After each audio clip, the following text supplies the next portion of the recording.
Okay, back. Let's get it going. And we've got a lot to talk about. So welcome to we're heading into week 9 of fantasy football. And today, power rankings, I almost forgot. I have to change one more thing. It's how the cookie is made, ladies and gentlemen. We are back once again with another exciting week of fantasy football power rankings. A lot has changed. A lot of things are interesting. There's members of the Reina family in the top 3, and none of them are Nick, which is really funny. And we have so many exciting things to talk about, including the fact that I will be doing a massive 5-game parlay sort of predictions of the week, because there's a lot of really good games. I have to check the Monday night game because I completely forgot about it, but I know 4 games off the top of my head.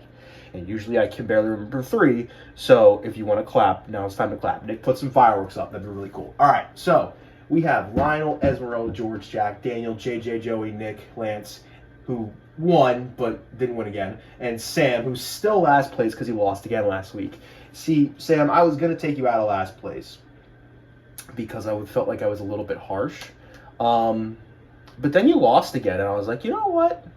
I can't put him over Lance because Lance beat him. So, what can you do?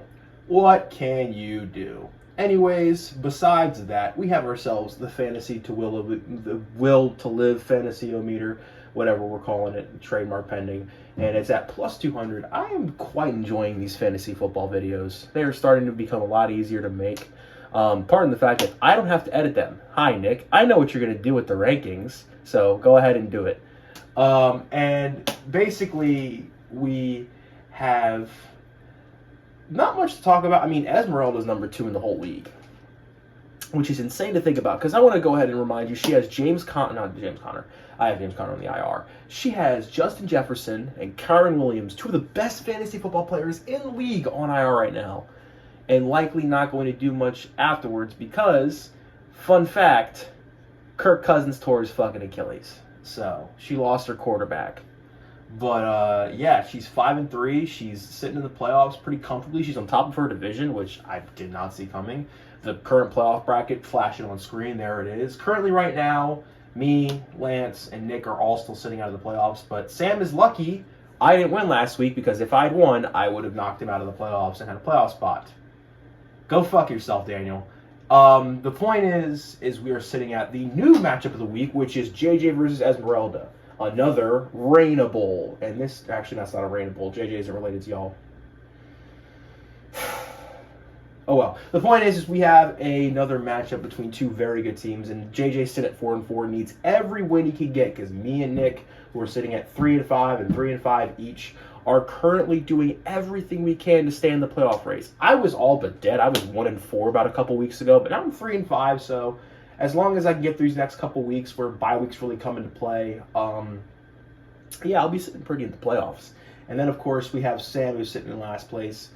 I think he's playing somebody this week. I don't care. Flash the matchup on screen. I don't really care about Sam. I'm playing George this week. Nick, you're playing Jack this week. So yeah. A lot of interesting matches, but I decided to go with JJ versus Esmeralda. Esmeralda has easily been the surprise fantasy player of the week. But that leads me into the first interesting segment. So, as many of you know, we are approaching the second half of the season. There's about 6-ish weeks left, 7-ish weeks left, something like that, some number in between the two. And I wanted to do something very fun. So right now, you all have my phone number. I'm not going to put it on the internet. Nick, let's not dox people. We all saw what Sniper Wolf did. It's a legitimate crime. Let's be easy here, all right? Let's not dox me, please, because I'll dox you. And then we have, what you're going to do is you're essentially going to just text me. You can find my number in the chat. Text me if you comment on this, text me. We have 3 awards we're going to be doing at the end of the year. We have Surprise Player of the Year, Worst Player of the Year. It's going to be Lance. And, of course, we have Best Fantasy Football Player, as in the NFL player. So, like, you would not pick one of us. You'd pick, like, Justin Jefferson, Travis Etienne, Cooper Kupp, Puka Nacua. Or, if you want to be funny, pick somebody who sucks, like any Steelers player ever. So, there's that. But then, the last segment of the day is, of course, the massive, amazing, spectacular fantasy football 5-game parlay. This is going to be an epic 5-game parlay because there's a lot of good games this week. There's a lot of important games this week. Every single primetime game doesn't suck, at least. This the one we're doing first, which is Titans and Steelers, is kind of mid, but you know what? At least it has major playoff implications.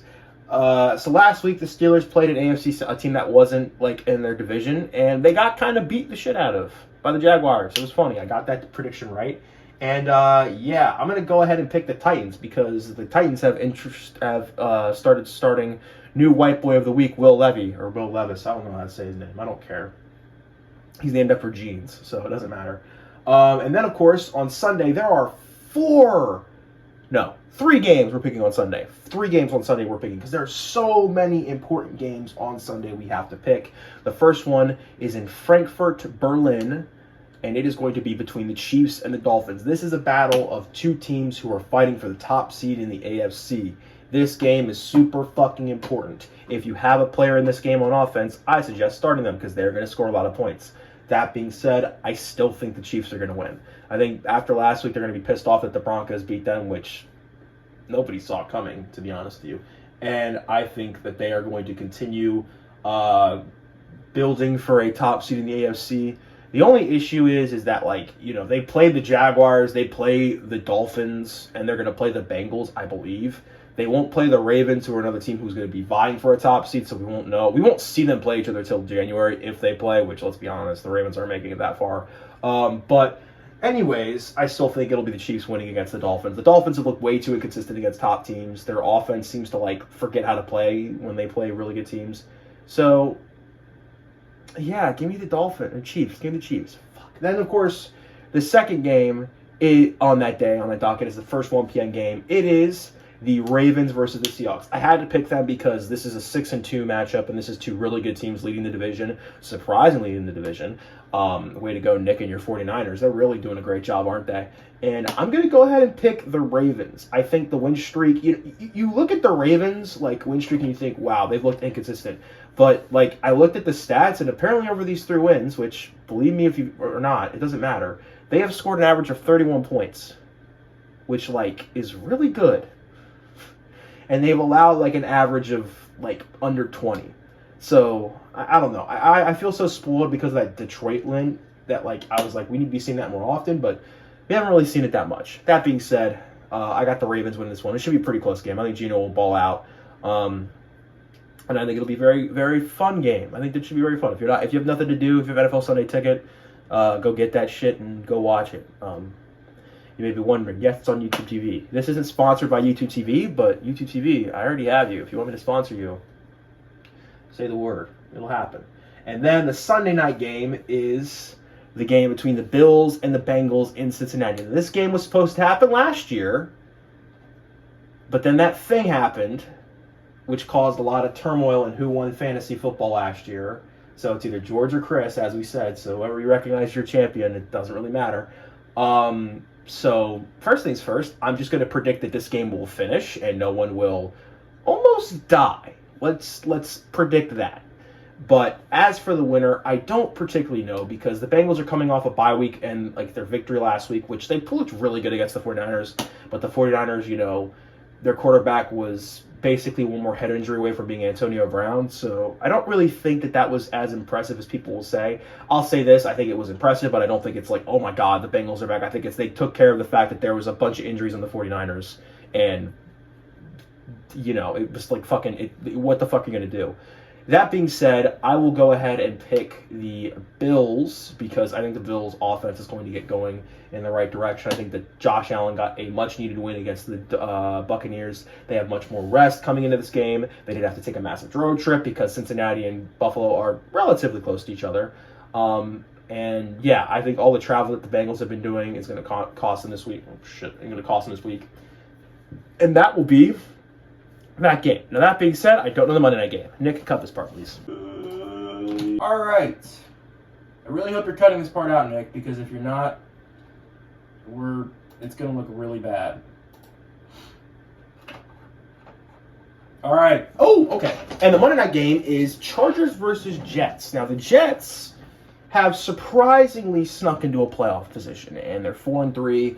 And I hate to say this, but they aren't playing that mediocrely because of their quarterback play, because Zach Wilson has actually been half decent.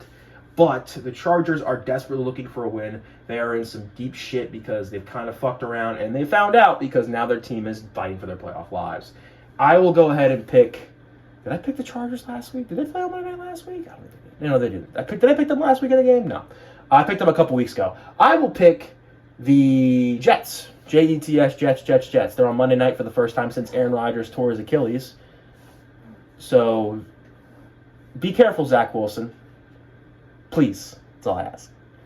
But yeah, with those picks up on the screen and everything up on the screen, this has been a very exciting, fun, and interesting fantasy football episode. We're getting close to the playoff bracket, so as I said, please make sure to put down your awards for all the stuff I said earlier. I'm not going to repeat it. Just fucking go back and look at the video. You can timestamp it, Nick. You don't have to. I don't care. And, yeah, I hope you have a great week. Hope nobody dies in football. That would really suck. That would be really terrible. And, yeah. Fuck the Steelers, I guess. I don't know. Fucking know. All right, everyone. So it's Friday night. I'm getting ready to go out. I'm feeling tired. But before I go out, I got a pregame. And the only way I pregame is with an ice cold Bud Light. So good. Happy Friday.